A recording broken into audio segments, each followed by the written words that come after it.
కాబట్టి మనము వాళ్ళతో పాటుగా తాళం వేసుకుంటూ మనం కూడా పాడాలి. అప్పుడే దాని యొక్క ఫలితం మనకు వస్తుంది. పక్కన వాళ్ళతో మాట్లాడుతున్నాం అనుకుంటే ఉపయోగం లేదన్నమాట.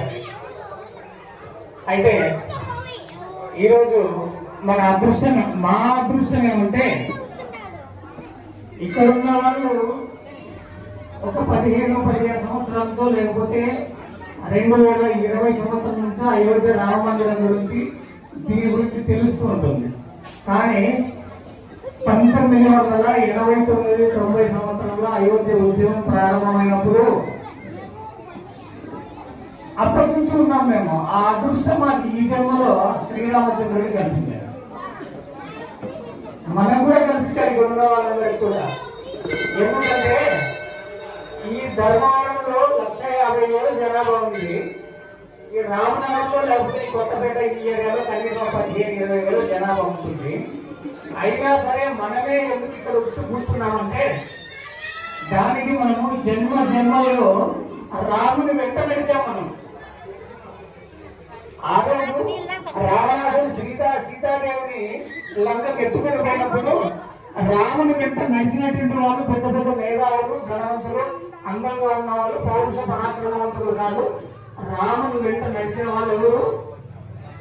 వానరులు. రాముని వెంట ధర్మవరంలో నడిచింది ఎవరు?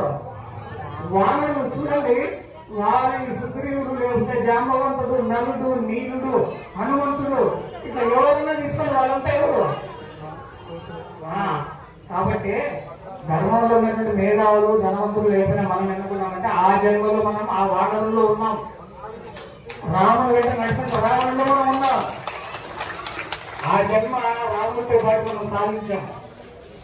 తర్వాత 1525 సంవత్సరం బాబర్ అనేటువంటి వాడు దాడి చేస్తే మీర్ బాగి అనేటువంటి వ్యక్తి అప్పుడు వారితో యుద్ధం చేసినప్పుడు మళ్ళీ ఆ జన్మలో కూడా రాముడి కోసం యుద్ధం చేశాం వారితో. అప్పుడు కూడా మనం ఆ జన్మలో మరణించాం. ఇట్లా జన్మలు మనము రామకార్యంలో ప్రతి సంవత్సరం ప్రతిసారి మన ప్రతి జన్మలో పాల్గొంటున్నాం. కాబట్టి మళ్ళీ ఈ జన్మలో మళ్ళీ రామకార్యంలో పాల్గొనేటువంటి సౌభాగ్యము మన అందరికీ కలిగింది. అంటే మరి ఈనాడు చేస్తున్నటువంటి పుణ్యం కాదు, జన్మలుగా మనం చేస్తున్నటువంటి పుణ్య ఫలమే. ఆ ఫలంలో భాగంగా మనకంటే కొద్దిగా ఎక్కువ వాళ్ళకి పుణ్యం వచ్చింటుంది. అందులో మన అన్నం వెంకటనారాయణ గారు ఒకసారి 1990లో సాధు సంతులు విశ్వహిందూ పరిషత్తు ఎవడో బాబరు విదేశస్తుడు మన శ్రీరామచంద్రమూర్తి ఆరాధ పురుషుడు, మర్యాద పురుషోత్తముడు, వారి గుడి, ఆ స్వామి వారి యొక్క గుడిని తొలగించి అక్కడ మసీదు కట్టి దాని మీద చెప్పాడు, మీలో దమ్ము లేదు ఎవరికి చూడండి, మేము కట్టిపోతాము నా విజయానికి అని.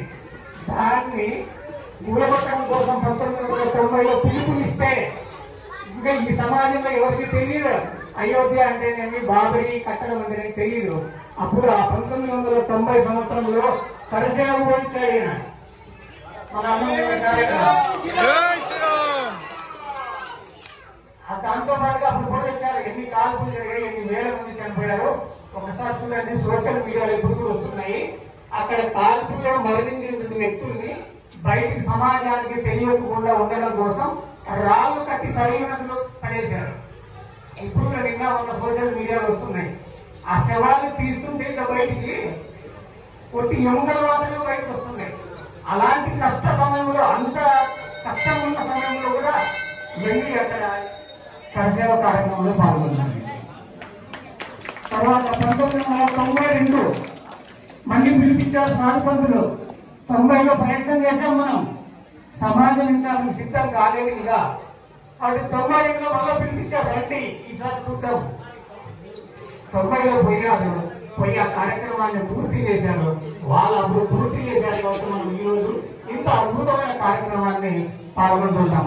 అందులో పాల్గొన్న వాళ్ళు వీళ్ళిద్దరు, ఈయన కూడా ఉన్నాడు 1992లో బండి నాగభూషణ్. కాబట్టి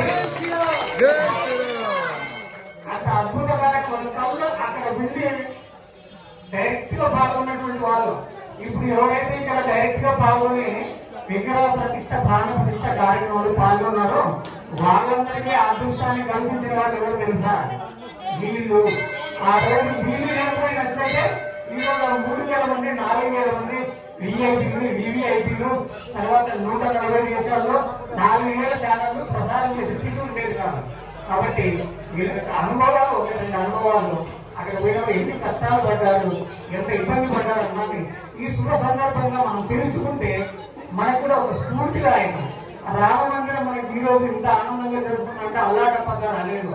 కొన్ని వేల మంది, కొన్ని లక్షల మంది వాళ్ళ కుటుంబాలని, వాళ్ళ సంతానాన్ని, వాళ్ళ ఆస్తుల్ని, వాళ్ళ ప్రాణాన్ని పనంగా వెచ్చించి వచ్చినటువంటి రామాలయానికి కాబట్టి వాళ్ళ యొక్క అనుభవాన్ని ఒకటి మనం తెలుసుకుంటే బాగుంటుంది. కాబట్టి ఇద్దరి సేవ ఒకటి అనుభవం తక్కువ సమయంలో చేస్తే మళ్ళీ ఎందుకంటే లైఫ్ ప్రోగ్రామ్ చూడాలని అందరికీ చెప్పండి.